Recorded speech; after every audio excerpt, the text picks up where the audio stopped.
بسم اللہ الرحمن الرحیم۔ السلام علیکم۔ بے مثال فضیلت والے 10 دن اور بہترین اجر والے اعمال۔ ان 10 دنوں میں نمازوں کی پابندی کریں اور نوافل بھی کثرت سے ادا کریں۔ اشراق چاشت اور تہجد۔ رسول اکرم صلی اللہ علیہ وآلہ وسلم نے فرمایا، جس نے عشاء جماعت سے پڑھی گویا اس نے آدھی رات تک قیام کیا، اور جس نے عشاء اور فجر دونوں جماعت سے پڑھی اس نے گویا پوری رات قیام کیا۔ 2 فجر کی سنتیں، 4 سنتیں ظہر سے پہلے اور 2 بعد میں، 2 سنتیں مغرب کے بعد، 2 عشاء کے بعد، 12 رکعت سنت پڑھیں ہر روز اور جنت میں گھر بنوائیں۔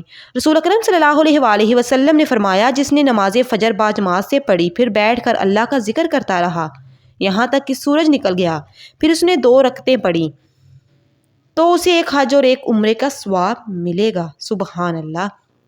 مزید ایسی ویڈیوز کے لیے ہمارے چینل کو لازمی سبسکرائب کریں، ویڈیو کو لائک کریں، شیئر کریں۔ جزاک اللہ۔